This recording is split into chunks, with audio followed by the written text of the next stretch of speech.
C'est parti, let's go, yeah!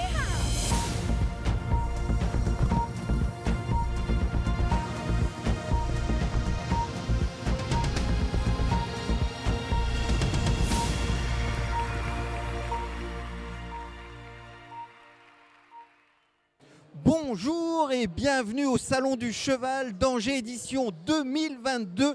Le plaisir de vous retrouver avec Carole David. Salut Carole. Salut Pascal, ça va? En direct tous les soirs, 18h aujourd'hui et demain, ça sera 16h dimanche. Alors, attention, pour vous emmener dans les coulisses de ce Salon du Cheval avec beaucoup de monde dès la première journée. Carole, et puis beaucoup de monde et beaucoup d'exposants. Hein. Tout à fait, beaucoup d'exposants. On est à plus de 200 exposants cette année, donc c'est encore plus que l'année précédente. Et il y en aura pour tout le monde. C'est de la folie! Évidemment, tous les soirs, on va vous proposer des très belles rencontres. On va aller dans les coulisses de ce Salon du Cheval d'Angers. Et puis, Carole, comme l'année dernière, vous allez nous faire découvrir des nouvelles disciplines. Vous allez encore bien vous amuser, je crois. Tout à fait, nouvelle discipline au programme.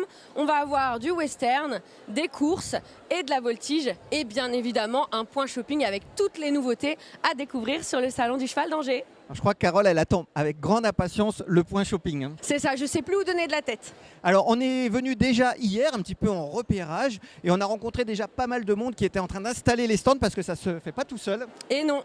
Et on vous propose un petit flashback hier sur l'installation des stands, et puis on va rencontrer déjà quelques personnages assez sympathiques. Oh, en couleur. Et on vous retrouve en direct sur notre tout nouveau plateau pour cette émission en direct du Salon du Cheval d'Angers tous les soirs.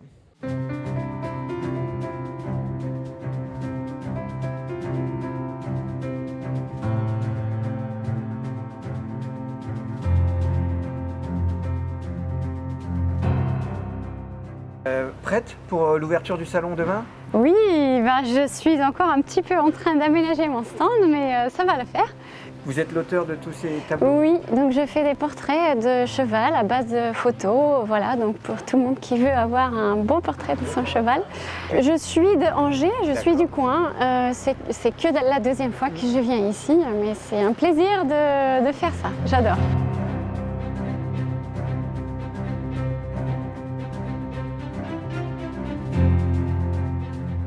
Raphaël, on est sur ton stand. Explique-nous un petit peu ce stand alors.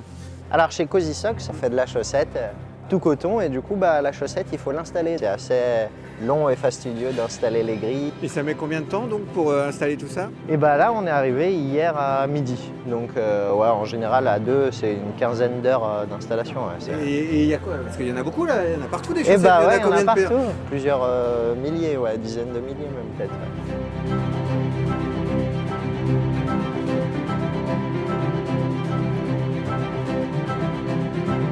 Bruno, rassurez-nous, les andouillettes sont prêtes ? Oui, tout est prêt, ça y est, oui, enfin. Donc on peut rassurer tous les visiteurs de ce salon qui viendront jusqu'à dimanche. Ils peuvent venir chez vous, ils seront bien nourris, bien hydratés, tout ce qu'il faut. Exactement, ils vont bien boire, bien manger, bien profiter, bien rigoler aussi parce qu'on aime parler avec les gens. On aime parler de notre pays surtout, on aime parler de la Bretagne. Ça c'est vrai que je ne peux pas faire sans de toute manière. Bon Bruno, on est à côté de l'équitation western ici, c'est par accord les chapeaux. C'est vrai que l'équitation western et tout, ils ont la taille et tout, ils sont beaux, ils sont fins, mais nous on n'a rien à leur envier. Moi-même on m'appelle le Brad Pitt breton, voyez-vous. Donc grand, blond, svelte, plutôt beau mec. Donc voilà, non, ça va très très bien se passer entre eux et nous. On en rigole, on s'amuse bien.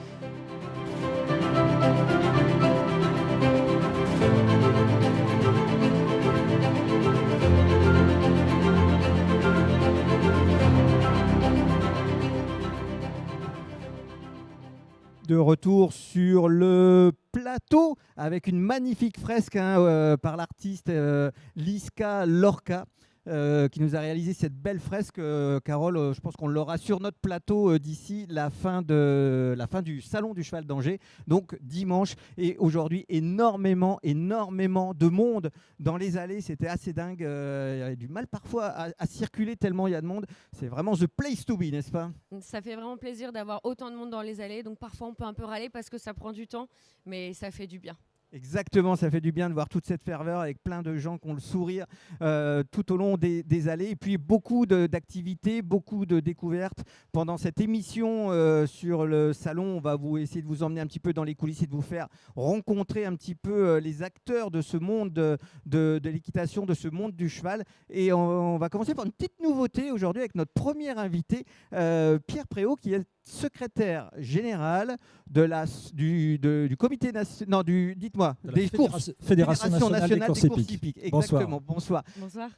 Pierre, c'est une nouveauté de vous voir sur le salon, les courses hippiques? C'est la première année, absolument. Les années précédentes, notre agenda ne nous avait pas permis d'être là, mais on est extrêmement heureux d'être là. On est là en force, puisque sous l'égide de la Fédération nationale, il y a bien sûr notre antenne locale, la Fédération régionale d'Anjou-Maine, et nous sommes dans une des principales régions de France en nombre d'hippodromes, mais nous avons également la FASEC, l'école des courses hippiques, le PMU bien sûr, et l'association Passerelle qui assure la reconversion des chevaux de course de trot. C'était important pour vous d'être présent, d'aller à la rencontre d'un public. Parfois, on a un petit peu tendance à opposer le monde des centres équestres et le monde des hippodromes. C'était important pour vous de venir vers un public qui majoritairement ici est plutôt centre équestre, etc. C'est très important parce qu'effectivement, on a aujourd'hui un public très nombreux, mais surtout cavaliers de sport équestre, adeptes du sport équestre, de l'équitation de loisirs, de randonnée ou équitation western, et qui connaissent mal les courses. Et le pôle course tel qu'il est positionné, et on est très heureux de ce positionnement, est un point de passage obligé dans le salon. Et nous l'avons investi avec non seulement un stand, mais des chevaux, un ring de présentation, des stalles de départ, un autostart, un véhicule de commissaire avec tout le dispositif de suivi des allures. Et ça permet au public qui ne nous connaît pas de s'intéresser et de vivre une véritable immersion dans l'univers des courses hippiques. On a depuis ce matin beaucoup d'échanges, beaucoup de questions et des personnes qui de fait nous découvrent, mais nous découvrent de façon très intéressée, très curieuse.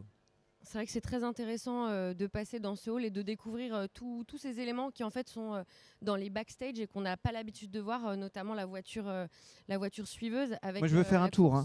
Demain, avec Carole, on va venir faire un tour. C'est immersif, en quelque sorte. Ouais.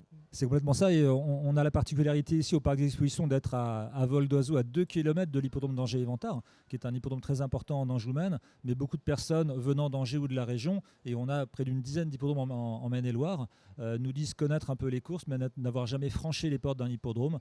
Et nous les invitons vraiment à le faire. Et cette occasion de leur montrer un peu nos coulisses et de leur montrer toute notre activité jusqu'au stade ultime de la reconversion du cheval de course lorsqu'il a fini sa carrière d'athlète sportif dans les courses. C'est une excellente façon d'entamer cet échange et de les convertir à notre activité. D'ailleurs, tout à l'heure, on parlera de l'association Trotter Forever qui œuvre notamment pour cette reconversion des chevaux de course. Petite question, on associe souvent les courses aux jeux. Mais on a du mal parfois, je vais prendre un exemple, on ne voit pas d'articles sur les courses dans l'équipe, journal de sport, on en voit sur le saut d'obstacle, le dressage, le concours complet, pas beaucoup, pas assez, on est d'accord, mais il y en a un petit peu. Pourquoi on ne considère pas les courses comme un sport alors que faut y aller à 60 km/h au galop dans une ligne droite, botte à botte? Absolument. Alors, il se trouve que pour des raisons, on va dire, juridiques, les courses ne sont pas considérées comme un sport.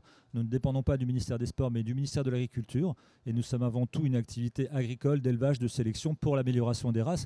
Mais vous l'avez dit, le cheval de course est un athlète. Les jockeys et les drivers sont des athlètes parce que tenir sur un parcours pendant 2500 mètres et en obstacle sur 4500 mètres et s'avaler 20 obstacles de cross ou de steeple, il faut être capable de le faire. Donc nous n'avons pas la qualification de sport au sens juridique du terme, mais nous en avons tous les codes et tout l'esprit. Et je crois que ceux qui nous connaissent vivent cette passion des courses avec cette passion du sport et avec exactement les mêmes attraits, le même enthousiasme. Et donc j'imagine pour toute la filière et pour le sport, vous avez notamment un enjeu de recrutement vis-à-vis des jeunes générations. Comment est-ce qu'on recrute des nouveaux jockeys? Comment est-ce qu'on intéresse les jeunes aujourd'hui à la filière course? Alors nous avons donc à travers la FASEC, l'école des courses hippiques, qui gère 5 campus d'enseignement à travers toute la France, toute une démarche pour aller à la rencontre des jeunes générations. sur les hippodromes qui restent nos principales vitrines. Nous avons, je le précise, c'est important, la moitié des hippodromes d'Europe sont en France. Donc nous avons un tissu remarquable de 235 hippodromes avec 2300 jours de course dans l'année et notamment pendant l'été, une très très forte activité. Et tout l'été dernier, le vent aménagé que vous pouvez voir sur le pôle course, le Racing Jump Mobile, a sillonné la France des hippodromes pour aller à la rencontre du public avec cette rentrée scolaire déjà une augmentation en hausse de nos promotions dans les campus des courses hippiques. Et c'est un véritable enjeu de fait parce qu'aujourd'hui, nous sommes une filière où nous avons près de 1000 emplois vacants. Donc nous avons un véritable enjeu social et économique parce que 1000 emplois vacants, c'est quasiment 4000 chevaux à l'entraînement qui pourraient être là et qui fourniraient des partants. Et vous avez souligné le rôle du pari qui est le moteur économique de la filière. Donc cette dimension emploi, elle est majeure pour nous. Et d'aller à la rencontre du public pour expliquer ce que sont les métiers des courses avec leurs particularités. Alors dans les courses, c'est vrai qu'on se lève tôt. On est souvent j'allais dire, faut être 5 heures le passionné matin, parce que l'entraînement se fait le matin, les courses se font l'après-midi. C'est un travail qui est physique, mais il est au contact du cheval. C'est un travail passionnant qui a du sens. Et je crois que les jeunes générations aujourd'hui sont en quête de ce sens-là et de cette dimension responsable au sens citoyenne du terme. On parle beaucoup d'écologie et de responsabilité sociétale en ce moment. Et je crois que nous avons un secteur qui en fait partie. Et c'est des valeurs que nous voulons communiquer. Justement, merci Pierre d'avoir été avec nous aujourd'hui. Vous recrutez aussi, je crois qu'il y a un petit clip qui a été fait pour recruter des bénévoles un petit peu partout. Oui. C'est important aussi parce que ça ne se fait pas tout seul. Les hippodromes, vous l'avez dit, il y a des jours de course, il y en a partout en France, il y a des jours de course partout. Absolument. Donc vous cherchez aussi, non seulement des jeunes pour aller monter le matin quand il fait froid aussi, parce qu'on voit souvent les belles images de galop avec la petite brume, le lever de soleil, c'est magnifique. Quand il pleut, qu'il fait 2 degrés, c'est passionné. C'est la joie de partager la vie d'un animal avec tout son quotidien. Et c'est vrai que nous recrutons aussi des bénévoles parce que tous les hippodromes sont sous forme associative, loi 1901, et vivent du bénévolat. Nous avons plus de 6000 bénévoles actifs. Alors nous avons la chance d'avoir beaucoup de bénévoles disponibles et encore beaucoup qui nous rejoignent aujourd'hui. Mais nous faisons aussi la promotion de ce rôle de bénévole. Et nous avons animé tout à l'heure une conférence avec beaucoup de participants qui étaient intéressés et qui nous disaient « mais moi je ne suis pas spécialiste, ça m'intéresse les courses, mais je ne suis pas un connaisseur, un expert ». Et nous leur avons dit « mais ça, ce n'est pas du tout un problème. La seule chose que nous demandons aux bénévoles, c'est de venir avec leur motivation et leur bonne humeur et surtout l'esprit d'équipe et l'envie de construire quelque chose de collectif pour produire un magnifique spectacle. Donc tous ceux qui sont intéressés, les hippodromes leur ouvrent les portes. Écoutez, on va envoyer le petit clip de présentation et après je vous demanderai, préparez-vous si vous avez un tuyau pour le quintet de demain. Ça c'est une chose compliquée, mais je vous le glisserai à l'oreille.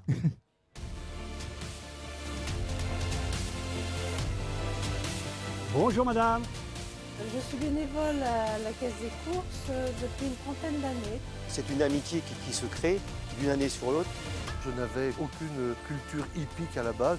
C'est un groupe, c'est un collectif et le bénévolat, c'est aimer l'ambiance de travailler en équipe.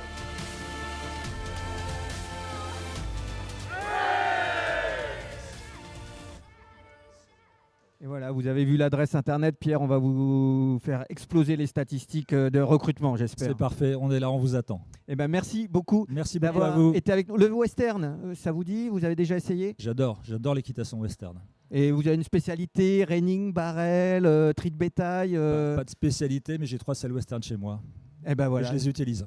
Eh ben, c'est parfait. Carole, parce que Carole, c'est devenue une spécialiste. Parce que vous savez, c'est bientôt Noël. Donc, et Carole, elle vient à chaque fois au Salon du Cheval d'Angers avec la rubrique shopping. Expliquez-nous, Carole. Donc c'est mon rendez-vous de l'année, c'est le moment où je fais mon shopping. Donc l'année dernière, j'ai eu la chance de pouvoir tester l'équitation western. Donc maintenant que je suis une férue de western, il me faut évidemment un équipement. Donc je vous propose de découvrir l'équipement.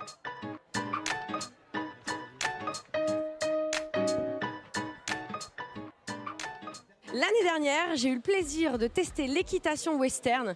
Et maintenant que j'ai testé l'équitation, je pense qu'il me faut une tenue. Ça tombe bien, je suis en compagnie de Sandra de chez Freebird. Bonjour Sandra. Bonjour. Alors Sandra, est-ce que vous pourriez m'aider à trouver une petite veste sympa pour débuter l'équitation? Oui, on va essayer. Oui, on va essayer de te trouver une veste. Oui. Tu aimes bien quel genre de veste vous aimez bien?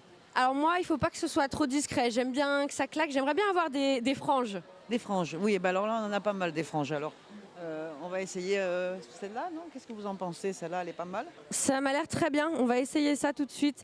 Qu'est-ce que c'est comme matière? C'est du cuir, du daim. du daim. Et c'est fabriqué aux États-Unis. Pas mal du tout, on a des jolis petits détails, les franges. C'est très western quand même, ça te va bien, ouais. C'est très très western. Est-ce qu'on aurait une petite paire de bottines pour compléter le look? Petite paire Baron, là, je pense, non? Ça irait bien. Celle-là, ça va bien avec les cheveux en plus. Ça ira avec mes cheveux, la veste. Ça fait un rappel des cheveux. C'est parfait. Comme ça, j'ai ma tenue complète. Merci beaucoup, Sandra.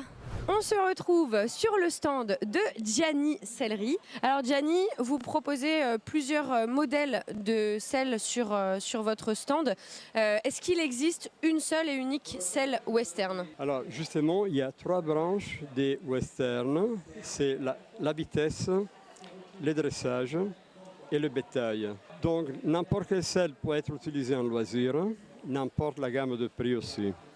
Par contre, pour participer à certaines compétitions de telle et telle autre discipline, il y a des selles plus spécifiques. La selle de reining qui comprend toutes les disciplines de dressage. La selle de bétail, ça peut être plusieurs choses, roping, bucaro, cutting, timpening, treat bétail, etc. Et en tout dernier, les selles de vitesse que c'est limité au barrel racing et le pole bending. Ceci dit, tout dépend de la volonté qu'on a de dépenser des sous pour acheter le mieux, les moyens, les moins chers ou de la daube à la fin de l'histoire. C'est important aussi de mettre le budget quand on veut des belles choses. Petite question, où sont fabriquées vos selles? Alors, nos selles, spécialement, sont fabriquées en Italie, puisque au début des années 90, on avait une demande formidable de selles américaines. Importer, ça coûtait trop cher. Importer des pays alternatifs, ça coûtait pas cher, mais on n'avait pas la qualité.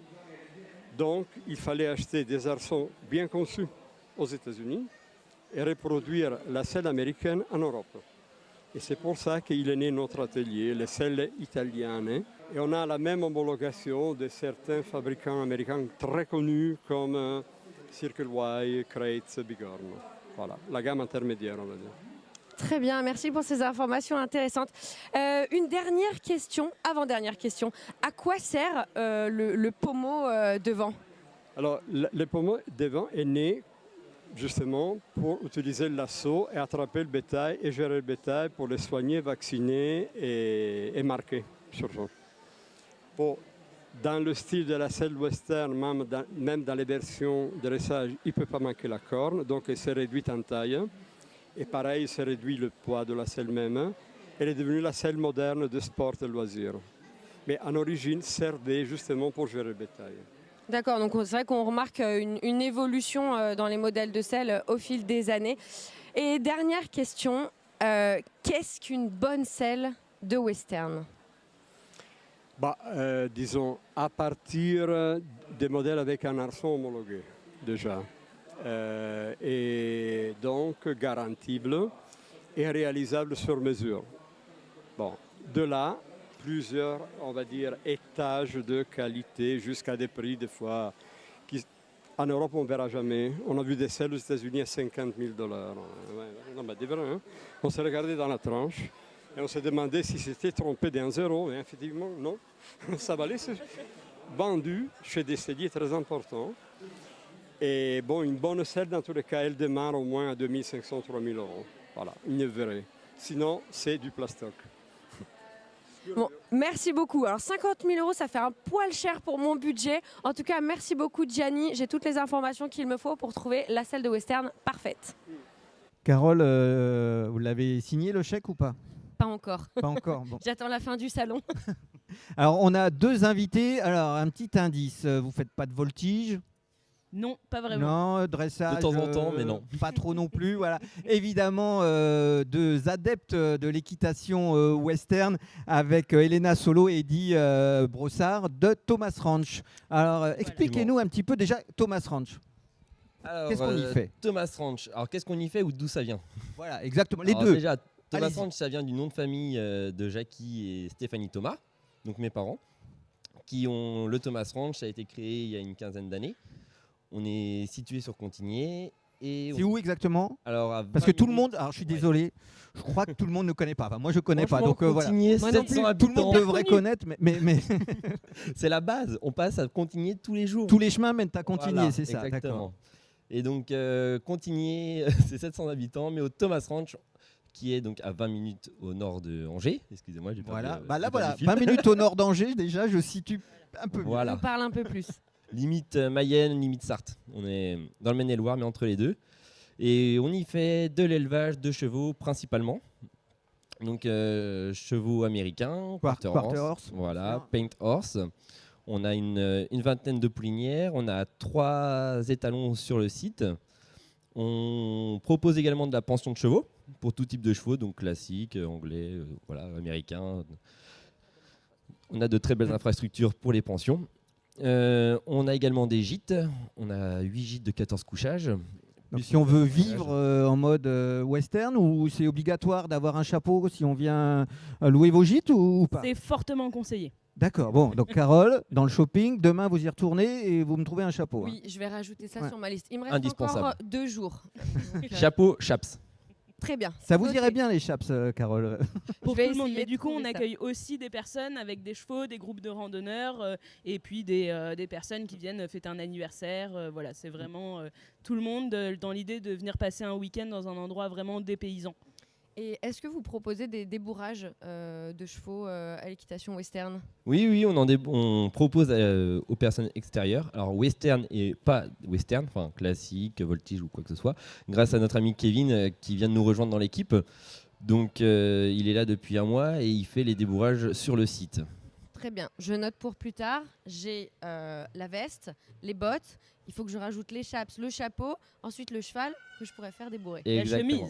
Et la chemise. Vous y êtes presque, Carole, vous y êtes presque. Il me reste encore des choses à acheter. Hein. Ouais, on a l'impression que le western, on en entend de plus en plus parler de cette équitation. Elle fait de plus en plus d'adeptes. C'est ce que vous constatez aussi, vous, en tant que professionnel dans cet univers? Alors effectivement, c'est une équitation qui attire de plus en plus de monde. Beaucoup de personnes nous reviennent du classique également, de l'équitation classique traditionnelle. Beaucoup de personnes qui se sont fait peur. Donc effectivement, on accueille beaucoup de cavaliers. Voilà, il y en a d'autres qui veulent découvrir. On en entend de plus en plus parler aussi. Ça devient de plus en plus connu. Donc on a de plus en plus de personnes qui sont demandeuses d'initiation. Et les endroits comme le salon aujourd'hui nous permettent de développer un petit peu, encore un petit peu plus et faire connaître encore un petit peu plus notre équitation qui est une équitation conviviale, rassurante de travail. De travail, c'est ça le gros truc, c'est que c'est une question de travail. Et les gens, au-delà de venir chercher le western, ils viennent surtout chercher de la sécurité qu'on peut leur fournir grâce à nos chevaux. Un cheval de 3 ans en équitation western, il est aussi bien mis en extérieur qu'un cheval de 10 ans en classique. Voilà. Et puis tri de bétail, moi ça m'est arrivé de commenter du tri de bétail, c'est fascinant. Hein. Ah oui. Il y a plusieurs disciplines de tri de bétail. Hein, voilà. L'équitation western compte 25 disciplines différentes. Donc dedans il y a du bétail, il n'y a pas que, mais il y en a. Il y a aussi des disciplines de rodéo qui sont des disciplines extérieures, comme le roping par exemple, c'est pas du western, c'est vraiment du rodéo.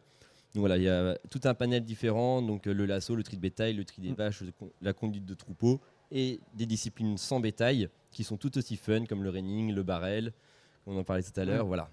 Alors, dernière petite question.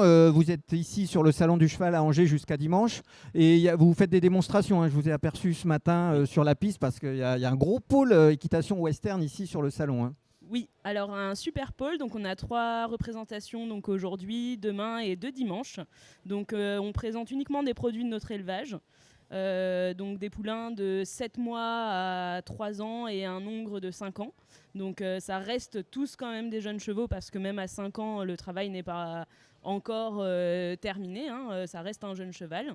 Et voilà, que des produits de notre élevage, dont une petite pouliche de 7 mois qui a été sevrée un mois avant le salon, enfin la 8 mois, du coup elle a été sevrée à 7 mois. Spécialement pour le salon. Pour le salon. C'est notre vente flash du salon. C'est la mascotte. Voilà. Exactement. La mascotte Shelby du coup. Eh ben, écoutez, on va aller vous voir d'ici dimanche. Carole s'équipe finit de s'équiper sur le salon et elle vient vous voir pour une initiation sur l'équitation western. Bah, elle a déjà fait. Et l'année Elle dernière, connaît. c'est une spécialiste. Hein, voilà. Je connais. Avec grand plaisir. Alors, on va rester dans l'univers un petit peu de la nature. Hein. Alors là, c'est pas les grandes plaines du Colorado, mais le tourisme équestre. C'est évidemment, il y a des affinités, il y a des liens communs avec ce côté naturel. On va ouvrir une petite page sur le tourisme équestre et je vous propose de retrouver Marie-Françoise Boutet, qui s'occupe du comité régional du tourisme équestre du Pays de la Loire, qui va nous expliquer un petit peu le rôle notamment de la fédération au niveau du développement du tourisme équestre. Et on aura ensuite un invité qui va nous parler de toutes les possibilités que l'on peut avoir dans cette région notamment et ailleurs. Merci beaucoup. Merci. Bonne journée. Et on prépare Carole.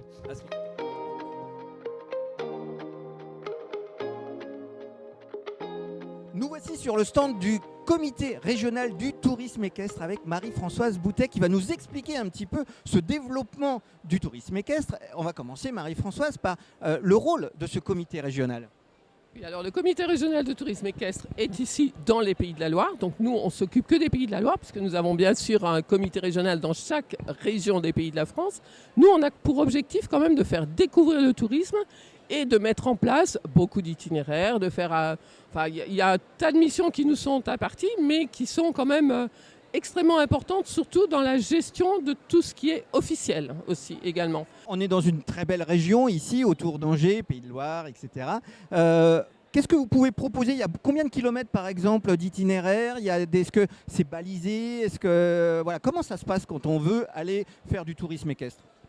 Alors, en ce qui concerne les chemins, donc on a, je vais dire, une vingtaine ou 25 itinéraires par département à peu près qui sont développés au départ par des privés, par des personnes qui randonnent autour de chez eux, etc., ou qui vont randonner ailleurs. Après, nous, ce qu'on essaye de faire, c'est de valider ces itinéraires de manière à ce que les gens, quand ils randonnent, ils soient sur quelque chose de sécurisé également.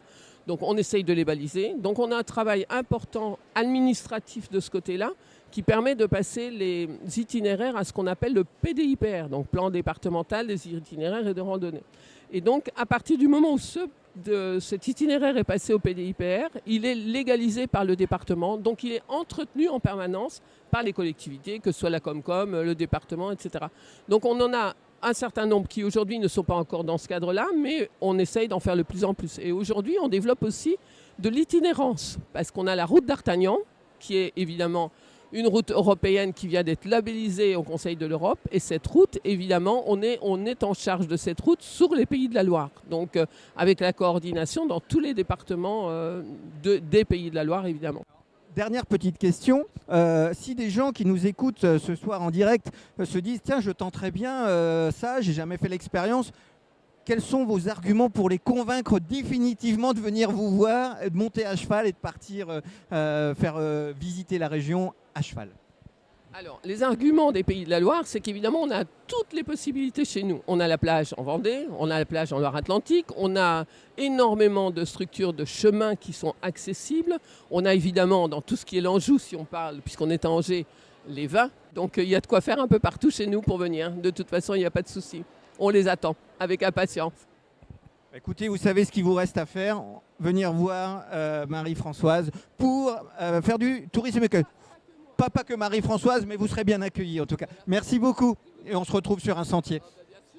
Et voilà, sur les sentiers de la région Pays de la Loire, nous a rejoint Christian Michel, qui est président de Équiliberté 49, Maine-et-Loire. Merci d'être avec nous, spécialiste évidemment du tourisme équestre. On a l'impression, Christian, que c'est une discipline, en tout cas une activité, comme on parlait du western juste avant, qui est en plein essor. Hein. Les gens sont à la recherche un petit peu de cette liberté. La fédération Équiliberté est une fédération nationale qui a donc dans chaque département, j'en suis le président du 49, c'est une fédération essentiellement, pas essentiellement, que de randonneurs et de randonneuses. Ce n'est pas une fédération sportive, on ne fait pas de sport, on fait de la randonnée. Donc nos adhérents sont tous propriétaires de leurs chevaux, avec l'équipement évidemment qui convient, et vont donc se randonner une journée, 2 jours, 3 jours, 8 jours dans différents départements. Équiliberté, lui, organise tous les ans, dans chaque département et au niveau national, des rassemblements de 4 jours, qui par exemple en Anjou, dans le Maine-et-Loire, on a la Transanjou qui rassemble à peu près 160-180 cavaliers de 26 départements et 5 régions de France. Ça permet de faire découvrir notre département. C'est vrai que notre département a plusieurs facettes. On a la Loire en épine dorsale et la mine en haut à gauche. On a la vigne, on a les forêts de Baugé, etc. Beaucoup de vignes hein, quand même. Hein. Beaucoup de vignes, oui, oui. J'ai la chance d'y habiter et du très bon vin en plus. Alors il est vrai que ces gens-là sont des randonneurs, mais on commence à avoir des gens aussi qui font de l'équitation plus classique, en centre équestre, etc., et qui veulent commencer à appréhender un peu la nature, à sortir à cheval, etc. Donc Équiliberté, via son site Équichemin, leur propose, on doit avoir à peu près, je crois, 950 km d'itinéraire, rien qu'en Maine-et-Loire, dédié à l'équestre. Alors, sur nos itinéraires, bien entendu, passent les chevaux, mais les piétons, les VTT, etc. Ils ne sont pas dédiés que à l'équestre, hein, ils sont pluridisciplinaires. Mais oui, on a de plus en plus une forte demande à ce sujet-là. Oui. Justement, vous me tendez un peu la perche, parce que moi je fais beaucoup de VTT. La cohabitation, ça se passe comment ? Parce que on a toujours l'impression que les sentiers nous appartiennent et on a un peu de mal des fois à les partager, qu'on soit d'un côté ou de l'autre. Il y a des préventions, il y a de la communication qui est faite autour de cette idée de partage de la nature. Voilà, c'est vrai. Alors ça, c'est très bien abordé ce sujet-là parce que nous faisons également partie d'Anjou Tourisme au niveau du département 49 et des PIDPR. Et effectivement, moi, je dirais que c'est une histoire de bon sens et de relationnel. On croise sur nos chemins des VTT, des marcheurs, des familles, des chasseurs, etc. C'est à chacun de se respecter. Il est bien entendu que si vous avez un très beau chemin où il est agréable de faire du galop et si l'on aperçoit quelqu'un en face, eh bien, on passe au pas. De même que si vous êtes VTTiste, et je comprends parfaitement que là, il y a l'effort, il y a un peu l'adrénaline qui est là, mais si vous croisez des chevaux, moi, je vais vous dire, ça me fait une excuse pour m'arrêter, donc quand j'en croise. Il y a ça aussi, voilà. Il y a ça aussi. Hein. Ceci étant, des choses. Et si vous vous arrêtez, discutez avec le cavalier, parce que bien souvent, ils ont une petite fiole quand même, vous voyez, pour se réchauffer l'hiver, par exemple. D'accord, donc dans ma gourde, ils peuvent m'aider à remplir ma gourde. Voilà, absolument, voilà. Et l'énergie qui va avec. Alors, quelqu'un qui voudrait faire une randonnée, qui se dit, tiens, j'ai vu ça à la télé, ça a l'air sympa, etc. Que doit-il faire ? Alors, à notre niveau, donc au niveau de la fédération, il peut évidemment devenir membre d'Équiliberté, mais nous avons sur notre site www.equiliberté.org un site spécifique qui s'appelle Équichemin et qui recense tous les chemins que nous, on a recensés sur toute la France, chemins et hébergements. Donc là, vous avez plusieurs possibilités. Vous avez la randonnée à la journée, sur 2 jours, au week-end ou au long cours, c'est-à-dire sur 1 mois, 2 mois, 3 mois, etc. Vous traversez la France. Donc si vous prenez le cas du Maine-et-Loire, je vous dis, on doit avoir un peu plus de 900 km de répertoriés sur ce site-là. Chemins qui sont pratiqués par les bénévoles d'Équiliberté et qui donc à chaque fois sont remodelés s'il devait y avoir un changement au niveau d'une commune, etc. Donc là, il n'y a pas de problème pour pouvoir randonner. Eh bien, écoutez, génial, il n'y a plus qu'à. Carole, vous faites le western, hein, parce que vous avez commencé le western et après, il y a randonnée. Voilà, surtout que ça a des traits communs. Hein. Voilà. Et beaucoup de chevaux de randonneurs sont des paints et des quatteurs. On a beaucoup de selles western, on a les chapeaux de cow-boy, bien entendu. Évidemment. Et moi, avec mon petit galop 2, c'est jouable aussi. Il y a, ouais, voilà, là, on va dire que si vous voulez, c'est pas une histoire de galop. La randonnée, c'est vraiment, je ne sais pas si on peut appeler discipline, mais c'est quelque chose à part. Donc, vous n'êtes pas encadré, sécurisé, etc. Vous êtes en extérieur. Donc, avec un galop 2, il n'y a aucun problème pour faire de la randonnée, hein, bien sûr. Eh bien, écoutez, Christian, merci beaucoup. On va un petit peu continuer dans le thème avec le trek.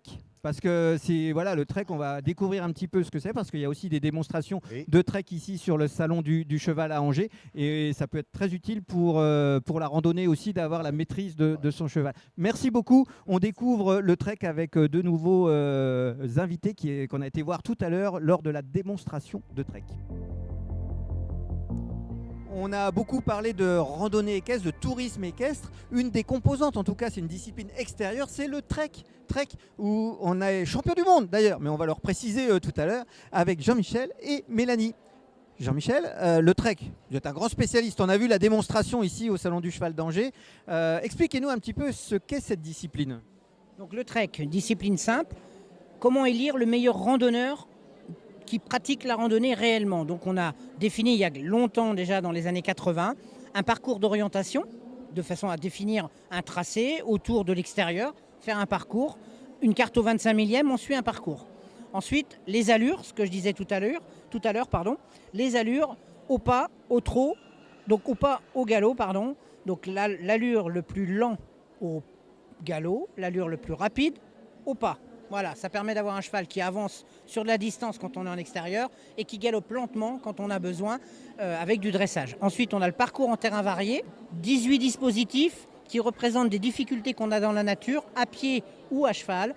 Et le trek est la discipline phare. On rêve tous de galoper sur la plage, de galoper dans les forêts. Le trek, c'est votre discipline, c'est l'aventure à cheval. C'est un premier pas, c'est presque un passage obligé, enfin pas obligé, mais en tout cas fortement conseillé pour maîtriser son cheval quand on part en randonnée dans des structures diverses et variées. Tout à fait, le trek est même un support, c'est une condition de travail pour avoir un cheval en extérieur en accord avec ce qu'on veut faire et n'importe où, dans n'importe quelle condition. Donc c'est une philosophie du travail à cheval d'extérieur. Et les clubs, bien sûr, peuvent en profiter dans ce cadre-là. Alors voilà, bon, vous nous avez convaincus, le trek, il faut en faire. Et je crois savoir où on peut en faire, en tout cas dans la région, avec Mélanie. Expliquez-nous un petit peu. Alors oui, en effet, nous on fait le trek à petit niveau à partir des enfants sur poney et on va jusqu'au championnat de France amateur cette année. Donc on peut avoir les cavaliers qui vont travailler, comme on disait Jean-Michel, sur de l'extérieur. Donc on va former nos élèves là-dessus, avec une cavalerie qui va être disposée pour ça, qu'on va aussi former. Donc on élève nos propres chevaux à la maison, de façon à pouvoir orienter tout ce monde-là sur une équitation où on peut gérer toutes les allures. Et puis avec le parcours d'orientation, la maîtrise des allures et le PTV. Alors, la structure, c'est Loisirs Équestres et c'est à Écouflant. Équestre à Écouflant, donc à 3 minutes du Parc Expo. Alors, vous constatez qu'il y a de plus en plus de monde qui vient vous voir pour pratiquer cette discipline ? Alors oui, on a des gens qui viennent justement pour le trek, pour la randonnée, pour venir juste découvrir le patrimoine autour des basses vallées angevines d'Angers. Voilà, et le trek s'appuie sur cette équitation-là, tout à fait. Et en plus, donc, on le disait, on est champion du monde, hein, c'est ça, vous me le confirmez, je ne me suis pas trompé. Tout à fait, on est champion du monde depuis plusieurs années, en équipe et en individuel. Donc voilà, et c'était cette année en France le championnat du monde, donc on a bien gazé. Bon bah voilà, Cocorico, vive la France, et on compte sur vous pour former la relève. Hein. Pas de souci, on y fait. Merci beaucoup à vous. Merci. Voilà, de retour sur notre beau plateau de l'émission avec Carole. Et puis là, il y a du monde qui est arrivé. Parce que je ne suis pas sûr que vous vous connaissiez tous, mais vous avez tous un point commun, c'est la notion du bien-être du cheval, du développement durable, etc.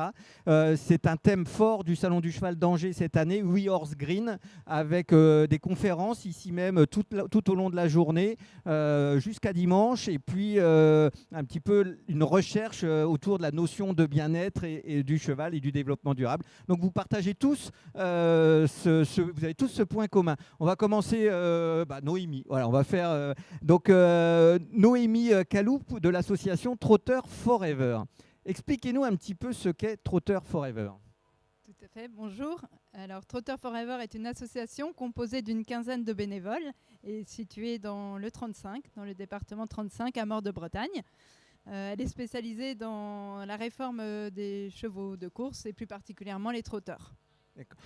Donc l'idée c'est en gros, parce que je me suis un peu documenté, je suis allé voir des articles, l'idée c'est un petit peu, on va parler un peu crûment, de sauver des chevaux de l'abattoir, c'est un peu ça.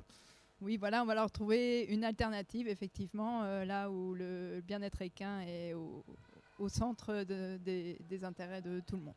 Alors comment on procède, quelle est votre démarche pour aller chercher ces chevaux, ces trotteurs donc, et pour les récupérer, quel est le protocole ensuite ? Donc en fait c'est simple, les entraîneurs nous appellent, on va chercher le cheval sur place, on le ramène à l'association où une quinzaine d'équidés résident. Une trentaine d'équidés résident et les adoptants viennent faire une visite d'adoption, voilà, si le feeling se développe. Et ben, dans ce cas-là, on part sur une future adoption pour une vie de loisir. D'accord. Vous avez des associations, vous avez des partenariats, notamment avec le Haras d'Hennebont. Justine, qui est là avec nous, expliquez-nous un petit peu ce qui s'est passé entre l'association et le Haras national d'Hennebont. C'est en Bretagne, hein, Hennebont. Ouais, c'est ça. Ouais. C'est le Haras d'Hennebont, donc on est situé près de Lorient, en Bretagne. On a commencé ce partenariat donc cette année suite à notre rencontre l'année dernière au Salon du Cheval d'Angers. Et on a développé ce partenariat en accueillant un trotteur, donc leur mascotte, Ever. Donc on est très heureux de l'accueillir au Haras. Et donc on contribue un petit peu à la notoriété de l'association. Et donc on contribue aussi à notre niveau de parler justement de ce bien-être animal en donnant une petite vie de retraite, on va dire, à Ever sur notre site. Noémie, on a l'impression qu'il y a de plus en plus, on en entend de plus en plus parler d'associations de ce type. Je vais en citer une parce que c'est celle qu'on entend souvent, surtout dans le galop, c'est au-delà des pistes. On a l'impression qu'il y a une prise de conscience un petit peu autour de ce thème. Oui, tout à fait. Je pense que c'est vraiment un sujet important de nos jours. Donc, écoutez, vous avez un site, une page Facebook pour les gens qui veulent vous contacter? Oui, tout à fait. On est sur Instagram, Facebook et un site internet, bien sûr. Voilà, donc Trotter Forever. Merci beaucoup. On va passer à votre voisine. On va faire ça dans l'ordre. Hein. Arnaud, voilà, ce sera à la fin, la galanterie, tout ça. De galanterie. Exactement. Avec Viviane Gonnet d'Alter Planète. Alors, même exercice, expliquez-nous un petit peu ce qu'est Alter Planète. Alors, Alter Planète, en fait, c'est une toute jeune marque qui a un peu plus d'1 an. Et nous, notre objectif, en fait, c'est d'apporter vraiment du confort, du bien-être aux chevaux, tout en étant dans le développement durable, puisqu'on souhaite pouvoir proposer une véritable alternative, en fait, à tous les textiles équestres qui, aujourd'hui, sont essentiellement fabriqués en synthétique à partir de matières issues de végétales.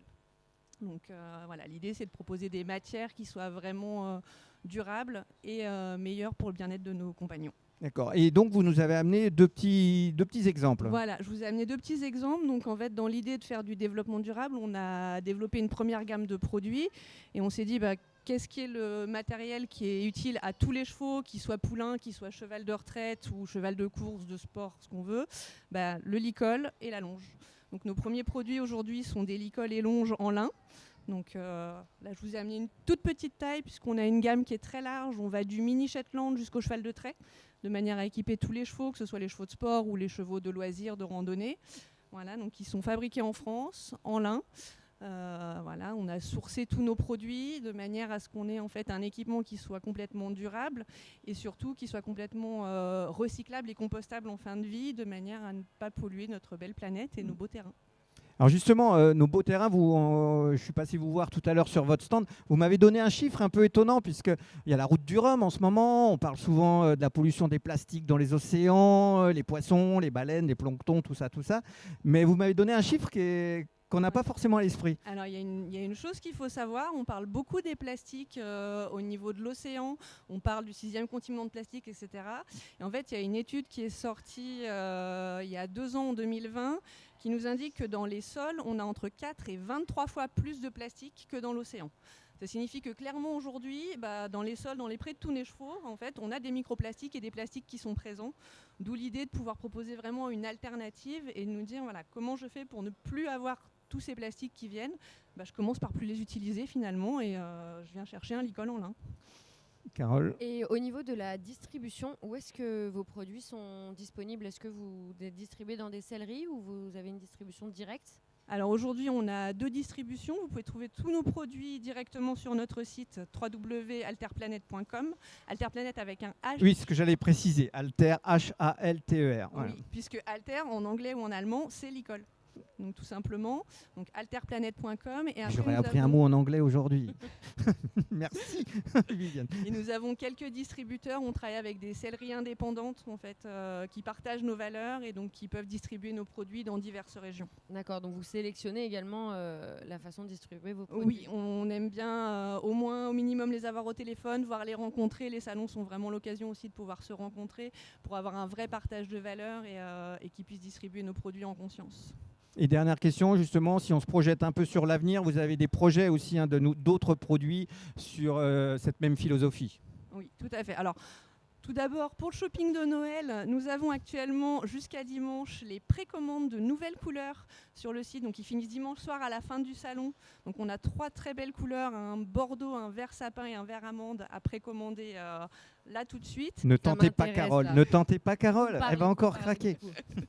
Et après, dans le développement futur, aujourd'hui, on a commencé avec notre communauté en fait, un travail collaboratif pour développer le tapis de selle.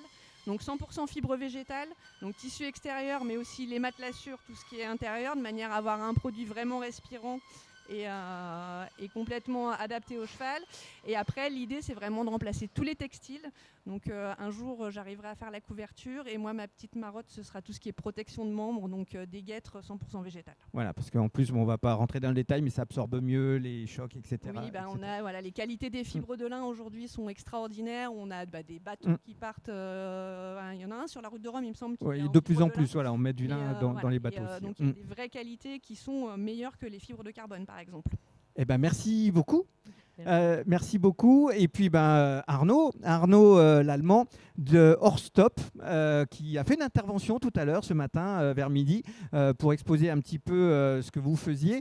Et alors, j'y ai assisté. Vous avez commencé par un coup de gueule. Vous commencez votre conférence par un petit coup de gueule. Racontez-nous un petit peu le pourquoi et ensuite ce que vous faites, évidemment, avec Horstop. Le pourquoi, c'est que effectivement, je me promène d'écurie en écurie toute l'année. Effectivement, je suis un petit peu, j'ai pris comme combat de faire évoluer la façon d'héberger les chevaux et notamment d'avoir un mode d'hébergement qui correspond réellement à leurs besoins, à leur comportement. Et tout le monde parle de bien-être aujourd'hui, mais justement, je voulais mettre en avant quel est le point de vue avec lequel on regarde le bien-être. Et à mon sens, le bon point de vue pour regarder le bien-être du cheval, c'est justement le point de vue du cheval. Et c'est ce que je voulais mettre en avant aujourd'hui. Alors donc, expliquez-nous un peu ce que fait Horstop, justement. Alors, Horstop est un fournisseur d'infrastructures équestres, que ça concerne les parcs et paddocks, les écuries, les aires d'évolution. Et moi, ma fonction au sein du bureau d'études Horstop, c'est de développer l'hébergement en écurie active. Donc l'écurie active, c'est un hébergement en groupe qui a pour objectif de respecter justement les besoins du cheval et puis de faciliter aussi la vie des professionnels dans les écuries.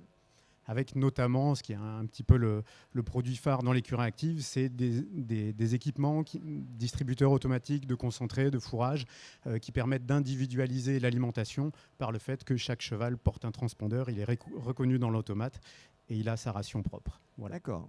On a l'impression qu'il y avait beaucoup d'intérêt dans l'audience ce matin, dans les gens qui assistaient à votre conférence, avec pas mal de questions à la fin. Aussi, c'est quelque chose, là aussi, on est dans la même mouvance d'une évolution des mentalités sur tout ce qui est cette notion de bien-être, de développement durable, qui est mise en avant ici dans la philosophie 8 Horse Green de ce salon du cheval. Effectivement, je pense que notamment l'éthologie scientifique nous a beaucoup ouvert les yeux sur quels étaient les besoins, quelles étaient les problématiques que les filières avaient, notamment sur cette question de l'hébergement du cheval. Et on ne peut plus dire aujourd'hui qu'on ne sait plus quelles sont les problématiques que pose le fait d'héberger des chevaux en box 23 heures sur 24, le fait de les priver de contacts sociaux, le fait de leur donner une alimentation inadaptée, alors soit dans la forme, c'est-à-dire basée beaucoup sur le concentré, alors que le cheval est naturellement conçu pour digérer du fourrage, et également sur la forme, c'est-à-dire que de leur donner 3 repas par jour, c'est complètement anthropomorphique. Le cheval, la physiologie de sa digestion est conçue pour manger tout le temps un petit peu. Sa vie est un grand repas, et de temps en temps, il fait autre chose. Ouais, ça donne envie. On avait aussi des questions sur les avantages. Justement, il y a eu des études qui ont montré un petit peu les avantages que ça procurait d'avoir ce type d'écurie. Alors des études aujourd'hui, il y en a relativement peu parce que nous, ça fait 7 ans qu'on milite pour le développement de ce type d'hébergement. Donc aujourd'hui, on a passé une 50aine d'écuries. Alors ça peut paraître beaucoup, mais par rapport à l'ensemble de l'écurie, des effectifs d'écurie, on n'a pas encore d'études. Mais on a des retours d'expérience et je parlais justement ce matin d'une écurie qui communique beaucoup, les écuries de l'Isor qui sont à côté de Deauville. Et lui, il a réduit de 70% ses frais vétérinaires en passant d'un hébergement individuel à l'écurie active, notamment sur ces questions de pathologies digestives, de pathologies respiratoires, qui sont les deux grosses problématiques des écuries en hébergement individuel, avec une moindre prévalence des coliques, des ulcères gastriques et des pathologies type emphysème, asthme équin. Voilà. Bah écoutez, merci beaucoup. On peut évidemment vous trouver sur le. Vous avez un stand ici ou vous avez un site internet Voilà, il y a 2 sites internet. Le site internet horse-stop.com pour l'ensemble des gammes, et puis un site internet qui s'appelle écurie-active.fr qui est vraiment plus spécialisé avec énormément de partage d'informations sur justement ce mode d'hébergement. Eh bien, écoutez, merci à vous, bravo à vous tous. Et puis, j'imagine que vous allez continuer à prêcher la bonne parole un petit peu partout. Comme on va ici, le Salon du Cheval d'Angers va continuer aussi à promouvoir cette nouvelle philosophie, ou en tout cas la développer, du bien-être animal à travers notamment toutes ces activités. Oui, Horse Green. Merci à vous. Les étoiles équestres, c'est juste à côté, là, derrière. Vous êtes déjà allé faire un petit tour? Parce que je vous le conseille. Voilà, il y a des beaux spectacles. Ce que je vous propose, c'est de revoir un petit montage de l'édition 2021 et ensuite on va vous parler de l'édition 2022 de ce spectacle des étoiles.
Voilà, les étoiles équestres, c'était un petit résumé de ce qui s'est passé en 2021. Nous a rejoint sur notre plateau Sophie Ledollet, régisseuse du spectacle, c'est ça?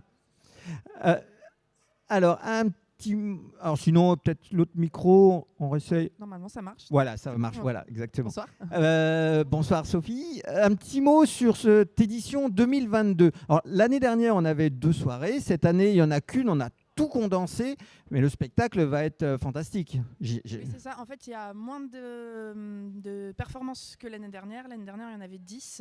Et cette année, on a sélectionné 8 candidats. Alors, expliquez-nous un petit peu le principe de ces étoiles équestres. Ces candidats, ils viennent d'où? Qu'est-ce qu'ils viennent faire? Alors, les candidats viennent d'un peu partout en France. On a même 2 candidates belges.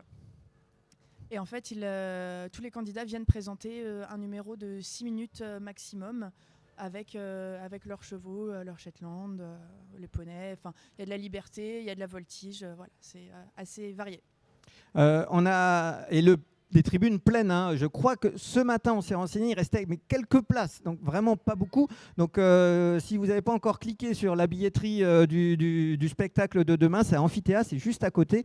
Si vous voulez avoir une petite chance d'assister à ce spectacle, c'est maintenant, il faut aller cliquer tout de suite.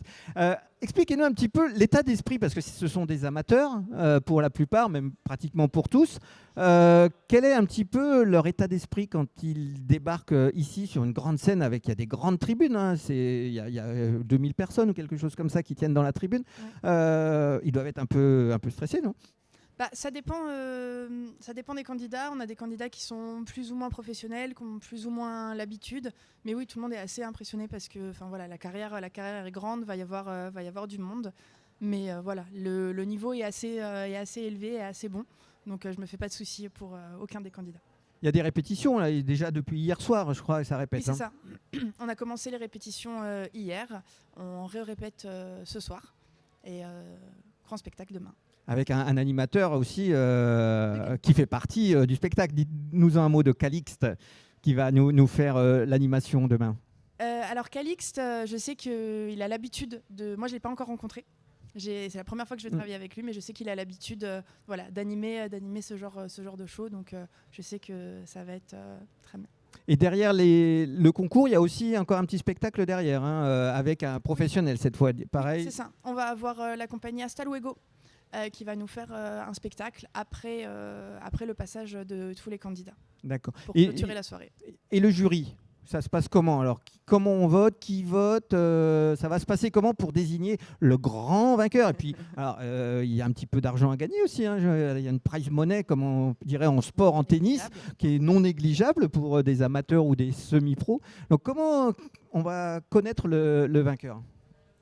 Alors, va y avoir trois votes, deux du jury. Donc un tiers sur l'artistique, un tiers sur la technique et un tiers avec le vote du public. D'accord. Le public pourra aussi choisir leur candidat préféré. Avec une petite application sur le téléphone portable où on peut voter pour les... Et le jury, on le connaît déjà?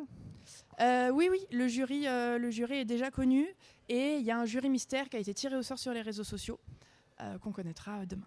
Eh bien, écoutez, on vous donnera des nouvelles de ce spectacle Étoiles équestres qui a lieu demain à 20h30 à Amphithéâtre. Encore une fois, si vous voulez avoir une petite chance d'y assister, c'est maintenant ou jamais pour cliquer parce qu'il y avait vraiment très peu de place encore disponible. Donc, il ne faut vraiment pas tarder.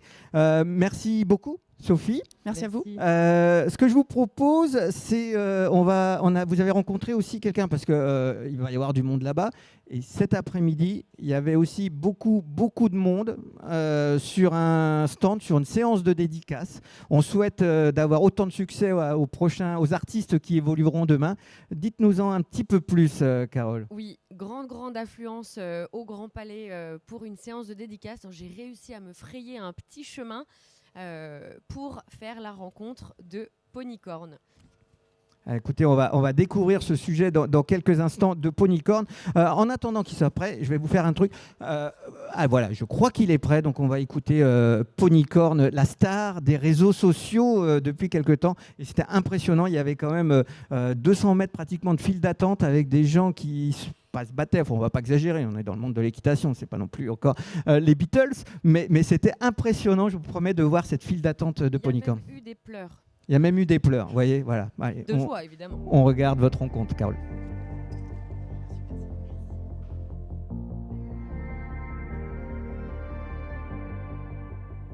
Bonjour Ponycorn, bienvenue au Salon du Cheval d'Angers. Est-ce que c'est une première pour toi ici ? Oui, effectivement, c'est la première fois que je viens au Salon d'Angers et franchement, je suis trop contente, c'est trop bien, c'est trop cool. On a vu qu'il y avait quand même beaucoup de monde qui assiste à tes séances de dédicace. Est-ce que ça te fait plaisir de rencontrer ton public d'Angers et des alentours ? Ah bah oui, carrément, non, on a eu une petite folie ce matin, on a une petite folie cet après-midi, c'est trop cool. Non, ça fait plaisir. Nous, comme je leur dis souvent, en fait, on voit que des pseudos ou des commentaires et du coup, de voir les visages, leur faire des câlins et tout, c'est génial. Hein, c'est trop... Ça fait du bien. Bon alors, concrètement, on ne naît pas Ponycorn. Comment est-ce qu'on devient Ponycorn ? Je crois que je suis un peu née comme ça parce que je suis pas toute seule dans ma tête. En fait, on faisait déjà, c'est vrai en plus. On faisait déjà des petits spectacles quand on était petits avec mes frangins, mes cousins et tout ça. Et là, en fait, je le fais juste devant les gens, le reste de la famille, quoi. C'est tout en fait. Donc c'est plutôt naturel. Oui, c'est naturel. Ouais. Fille à la gym hein, pour qu'elle fasse un peu de sport parce que. En plus de l'équitation, ah bah dis donc, elle va être rincée, bichette. Hein. Ah, l'équitation, c'est pas un sport, c'est le poney qui fait tout. Comment ça, c'est pas un sport? Vous avez déjà mis le cul sur un cheval, vous? Bah non, mais faut pas être sorti de Saint-Cyr pour savoir que c'est le cheval qui fait du sport et pas vous. Hein. Alors on va jouer à un petit jeu. Je vais te donner des noms de personnages et tu vas me parler un petit peu de tes personnages. On va commencer par Popo. Parle-nous de Popo. Popo, en fait, c'est moi quand j'étais petite. Parce que j'étais très très nulle en équitation et je me cassais tout le temps la figure. Donc c'est vraiment la caricature de moi-même. J'avais les dents en avant et tout. J'étais un peu naïve comme ça. Donc c'est vraiment moi quand j'étais gamine. Et puis c'est un peu ma chouchoute en fait. Je l'aime bien parce que elle est toute naïve, elle est quand même persévérante, même si elle n'y arrive pas, elle continue. Enfin voilà quoi, j'aime bien. Qu'est-ce que vous pensez de Marie Domitille ? Ah, Marie Domitille, c'est une Versaillaise, elle est chic, elle n'y connaît rien à la campagne, mais elle a envie de faire plaisir à sa fille, Marie Javotte. Enfin, ça c'est pareil, c'est une caricature. Je ne sais pas d'où elle vient parce que je n'ai clairement mis jamais les pieds à Versailles, mais c'est un peu. Je suis une grande fan de Valérie Lemercier, donc je pense que ça découle de Valérie Lemercier. Bonjour, c'est Marie Domitille. Alors, pour faire plaisir à Marie Javotte, j'ai accepté de faire le défi numéro 2 avec le Shetland, enfin le poney de sport, parce qu'on a le droit d'avoir un poney de sport cette fois-ci. Mais je vous avoue que je suis pas très à l'aise, hein, donc on va faire ce qu'on peut. Hein.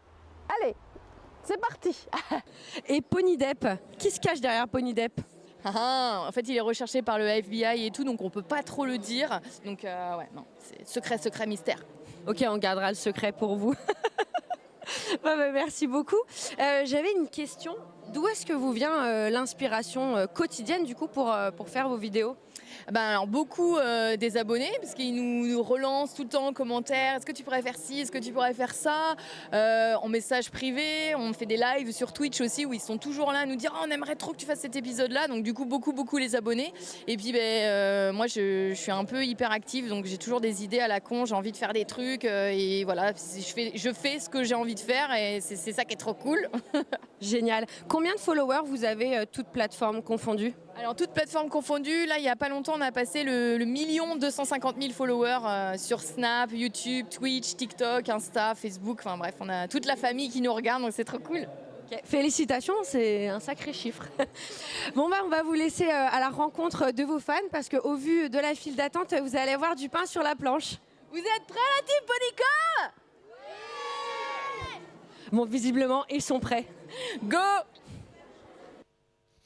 Et ben voilà, une belle rencontre, Carole. Très très belle rencontre. On comptait 1 million et quelques de followers sur tous les réseaux sociaux. Ça laisse rêveur. Voilà, c'est presque 1 million de plus que moi. Ouais. Allez, on va bientôt se quitter pour cette première émission en direct du Salon du Cheval d'Angers. Je vous donne quelques résultats parce qu'il y a une carrière de saut d'obstacles avec des épreuves poney, des épreuves amateurs. Cet après-midi, c'était rempli, c'était plein à craquer. Les engagements pratiquement complets aussi. Ouais. Un vrai succès pour ces épreuves de CSO qui sont sur la carrière.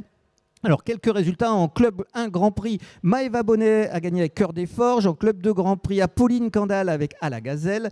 En Grand Prix Élite, Amélie Tussaud avec Tempête d'Aile. Et puis du côté des poneys, Poney Élite, c'est Bastien Rabot avec Kilia de Bellan. Et puis en Grand Prix de Poney 1, c'est Isa Langevin avec Udefix du Gévaudan. Oui, voilà. Alors, vous pouvez évidemment retrouver tous les résultats sur Jump Timer. Et il y a des épreuves qui commencent demain dès 10h30. Vous n'allez pas pouvoir tout faire, Carole. Vous avez western, vous avez randonnée, vous avez trek, vous avez tout ça. Et ça va être. Je ne sais plus vous donner de la tête. Voilà. Et bien écoutez, ce que nous on vous propose, Carole, elle va aller dormir parce qu'elle a une journée chargée demain. Et nous, on se retrouve demain à 18h en direct ici du Salon du Cheval d'Angers avec de nouveaux invités. On va évidemment parler de 8 Horse Green, la thématique la plus importante ici autour du bien-être animal, et du bien-être du cheval et du développement durable.